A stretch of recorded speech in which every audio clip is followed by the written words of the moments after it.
बच्चों, आज हमारा टॉपिक है काली मृदा। काली मृदा के बारे में लोग जानेंगे, इसका निर्माण कैसे होता है, इसका वितरण, इसका विस्तार कहाँ तक है। तो काली मृदा मुख्य रूप से बेसाल्ट चट्टानों के टूटने से बनती है। बेसाल्ट चट्टान एक प्रकार का अग्नीय चट्टान होता है जिसके टूटने से काली मृदा का निर्माण होता है।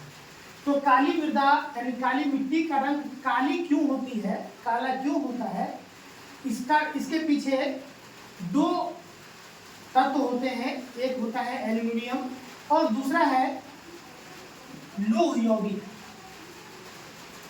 लौह यौगिक और एल्युमिनियम के कारण काली मिट्टी का रंग काला होता है। क्यों होता है बच्चों काली मिट्टी का रंग काला? एल्युमिनियम और लौह यौगिक उपस्थित है। तो काली मिट्टी के अन्य नाम भी हैं। काली मिट्टी को काली कपासी मिट्टी भी कहा जाता है। ऐसा इसलिए कहा जाता है क्योंकि काली मिट्टी कपास की खेती के लिए सबसे अधिक उपयुक्त है। कपास की खेती के लिए अधिक उपयुक्त होने के कारण इसका उपनाम हो गया है काली कपासी मिट्टी।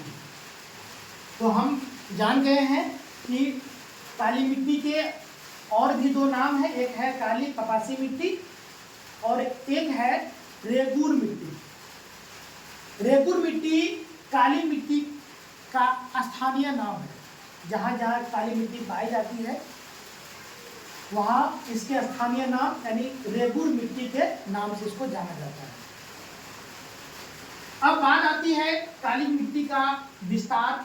तो भारत में लगभग 6.4 हेक्टेयर जो क्षेत्रफल है उसमें काली मिट्टी का विस्तार पाया जाता है। भारत के 6.4 हेक्टेयर क्षेत्रफल में काली मिट्टी का विस्तार है।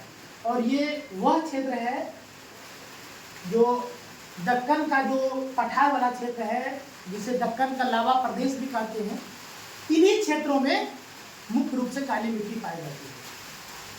तो किन किन राज्यों में काली मिट्टी का विस्तार है?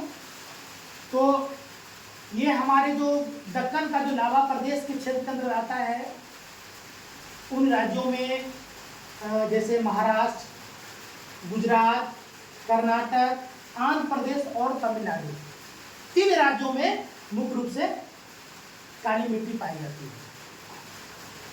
तो काली मिट्टी की कुछ विशेषताएं हैं।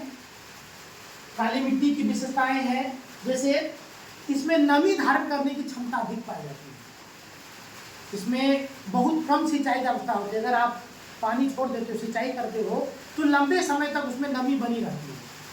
इससे क्या होता है कि जो फसल लगाई जाती है उसको कम से कम सिंचाई की आवश्यकता होती है और कम खर्च में अच्छी खेती हो जाती है।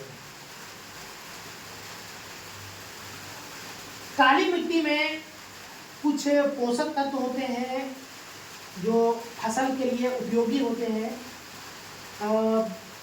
उन पोषक तत्वों में कैल्शियम कार्बोनेट, मैग्नीशियम, पोटास, चूना की प्रधानता पाई जाती है। काली मिट्टी में किन पोषक तत्वों की प्रधानता पाई जाती है? तो कैल्शियम कार्बोनेट की, मैग्नीशियम की, पोटास की और चूना की। लेकिन फास्फोरस की इसमें कमी होती है। तो कौन कौन से पोषक तत्व इसमें पाए जाते हैं बच्चों? आपने नोट कर लिया होगा। कैल्शियम कार्बोनेट, मैग्नीशियम, पोटास और चूना प्रधान रूप से काली मिट्टी में पाई जाती है। इनकी प्रधानता होती है लेकिन फास्फोरस का इसमें अभाव होता है। काली मिट्टी जो है, काली मिट्टी में कुछ मुख्य फसलें हैं जो उगाई जाती है। तो हम लोग इससे पहले पढ़ लिए कि काली मिट्टी जो है सबसे उपयुक्त किसके लिए मानी जाती है? तो कपास के फसल के लिए काली मिट्टी सबसे उपयुक्त माना जाता है कपास के फसल के लिए। उसके बाद इसमें गन्ना भी उगाया जा सकता है, प्याज के लिए भी अनुकूल है। गेहूं और फल के लिए काली मिट्टी अनुकूल है। उसमें उस तरह के पोषक तत्व मौजूद हैं जिससे गन्ना, प्याज, गेहूं और फल की खेती की जा सके। तो हम लोगों ने आज काली मिट्टी के बारे में जाना। काली मिट्टी का निर्माण कैसे होता है बच्चों? तो बेसाल चट्टानों के टूटने से। बेसाल चट्टान जो है, ज्वालामुखी जब उद्गार होता है, जब धरती से निकलने वाली जो ज्वालामुखी है जब ऊपर होकर ठंडा हो जाती है तो वो बेसाल चट्टान के रूप में बदल जाती है। और यही बेसाल चट्टान जब धीरे धीरे टूटती है, जब महीन कणों में बदल जाती है तो वह काली मिट्टी का रूप ले लेती है। और आगे हम लोग पढ़े किसमें काला रंग क्यों होता है, काली मिट्टी को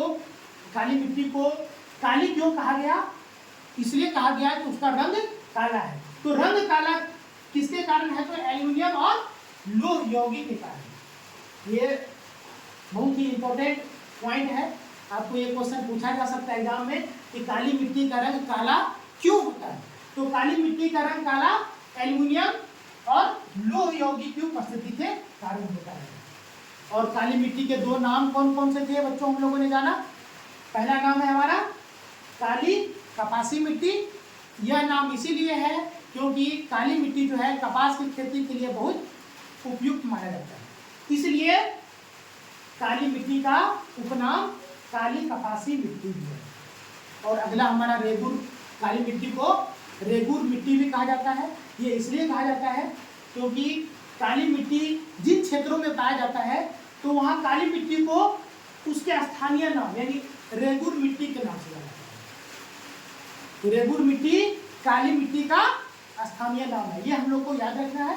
और काली कपासी मिट्टी इसको क्यों कहा गया है? क्योंकि काली मिट्टी जो है कपास की खेती के लिए सबसे अधिक उपयुक्त है, इसलिए इसको काली कपासी मिट्टी कहते हैं।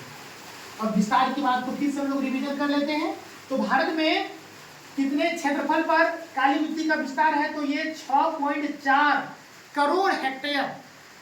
भारत में 6.4 करोड़ हेक्टेयर क्षेत्रफल पर काली मिट्टी का विस्तार है।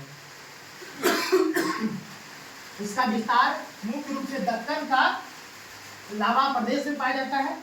तो अगर राज्यों की स्थिति में देख लिया जाए तो ये कौन कौन से राज्य में काली मिट्टी पाई जाती है? तो महाराष्ट्र, गुजरात, कर्नाटक, आंध्र प्रदेश और तमिलनाडु, इन राज्यों में बहुलता से काली मिट्टी पाई जाती है। तो विशेषता इसकी क्या है? इसमें नमी धारण करने की क्षमता होती है जिसके कारण कम से कम सिंचाई की व्यवस्था होती है। और अगला कि कौन कौन से पोषक तत्व इस मिट्टी में पाए जाते हैं, वह है कैल्शियम कार्बोनेट, मैग्नीशियम, पोटास, चूना। काली मिट्टी में इन पोषक तत्वों की प्रधानता होती है, लेकिन फास्फोरस इसमें नहीं पाया जाता है, यानी फास्फोरस की कमी होती है। कौन कौन से तत्व पाए जाते हैं बच्चों, इसको नोट कर लोगे आप लोग। कैल्शियम कार्बोनेट, मैग्नीशियम, पोटास, चूना प्रधान रूप से पाया जाता है, जबकि फास्फोरस की कमी होती है। तो किस किस फसल के लिए काली मिट्टी जो है अधिक उपयुक्त है? तो कपास के लिए हम लोग पढ़ चुके हैं। कपास की फसल के लिए अधिक उपयुक्त होने के कारण ही इस मिट्टी को काली कपासी मिट्टी कहा गया है। अन्य फसलें भी जैसे गन्ना, प्याज, गेहूं और फल के उत्पादन के लिए काली मिट्टी उपयुक्त है। तो हम लोगों ने आज काली मृदा के बारे में जाना। अगला क्लास हम फिर अगली वीडियो में डालेंगे आप लोगों के लिए, वह होगा लाल और पीली मिट्टी।